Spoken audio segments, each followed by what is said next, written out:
Hello বন্ধুরা, আজকে আমি আপনাদের শোনাতে যাচ্ছি একটি ভয়ানক ভূতের গল্প। তবে গল্পটা শুরু করার আগে একটা ছোট অনুরোধ, অবশ্যই হেডফোন লাগিয়ে নিন, কারণ এই গল্পটা একা শোনার মতোই বেশি ভয়ঙ্কর।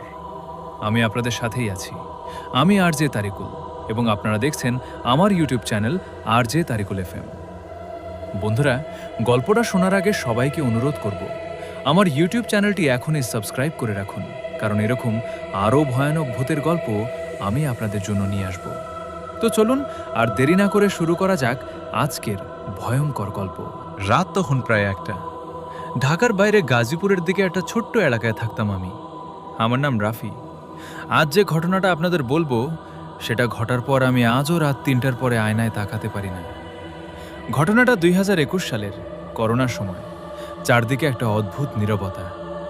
আমার এক বন্ধু ছিল নাবিল, খুব হাসি খুশি ছেলে, কিন্তু হঠাৎ করেই ওর মধ্যে পরিবর্তন আসতে শুরু করলো। আগে যে ছেলে সারাক্ষণ আড্ডা দিত সে একদম চুপচাপ হয়ে গেল, ফোন ধরতো না, রাতে নাকি একা একা কবরস্থানের দিকে হাঁটতে যেত। প্রথমে আমরা ভেবেছিলাম প্রেম ঘটিত কিছু, কিন্তু আসল ব্যাপারটা বুঝতে পারি এক বৃষ্টির রাতে। সেদিন রাত 11টার দিকে নাবিল আমাকে ফোন দিল। ফোন ধরতেই ও ফিস করে বলল, রাফি, তুই আসতে পারবি? আমি বললাম, কি হয়েছে?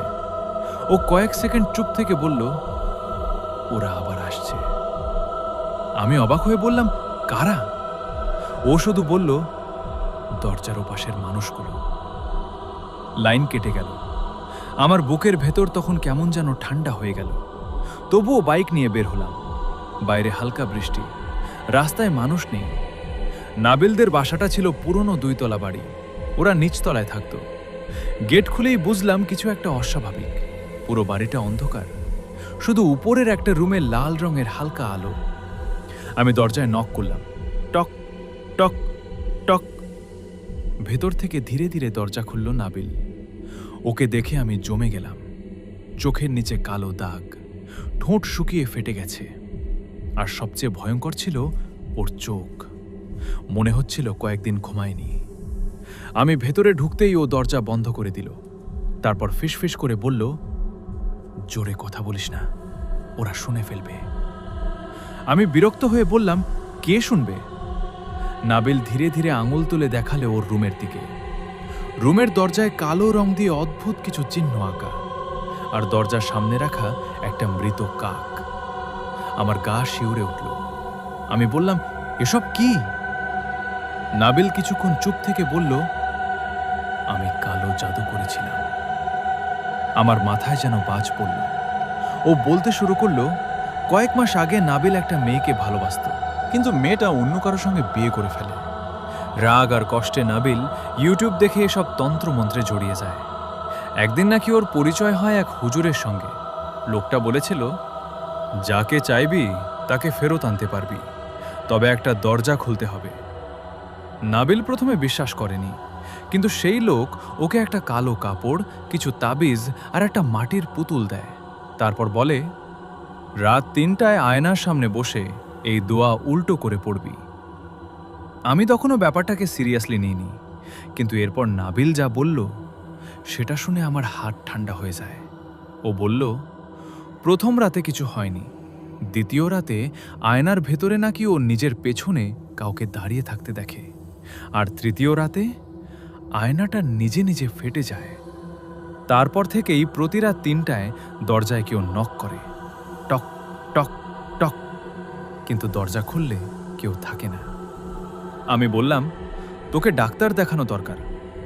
নাবিল হঠাৎ আমার হাত চেপে ধরল। ওর হাত বরফের মতো ঠান্ডা। তারপর বলল, আজ ওরা আমাকে নিয়ে যাবে। ঠিক তখনই টক টক টক। আমরা দুজনই চুপ হয়ে গেলাম।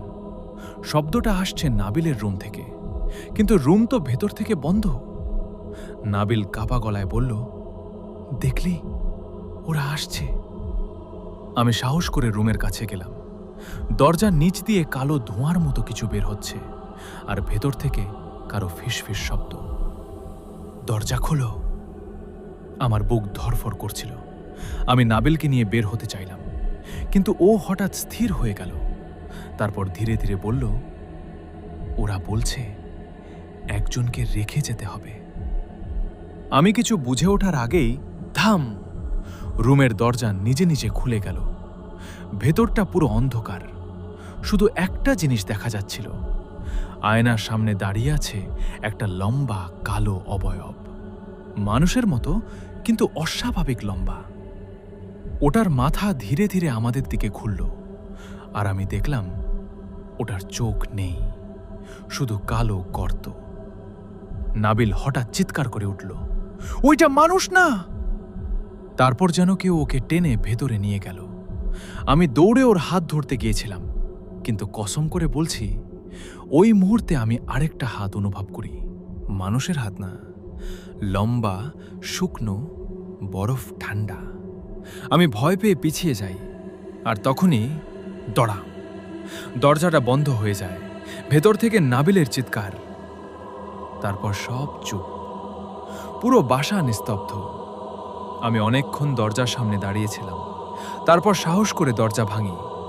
ভেতরে ঢুকে দেখি রুম ফাঁকা, নাবিল নেই, শুধু আয়নার সামনে মাটিতে পড়ে আছে কালো কাপড়টা, আর দেয়ালে রক্ত দিয়ে লেখা, দরজা একবার খুললে বন্ধ করা যায় না। পরদিন পুলিশ আসে। সবাই ভাবে নাবিল পালিয়ে গেছে, কিন্তু আমি জানি সেদিন কি দেখেছিলাম। কারণ ঘটনার 3 দিন পর রাত ঠিক 3টায় আমার দরজায় প্রথমবার নক পড়ে, টক টক টক, আর দরজার ওপাশ থেকে একটা কণ্ঠ বলে, রাফি, দরজা খোল।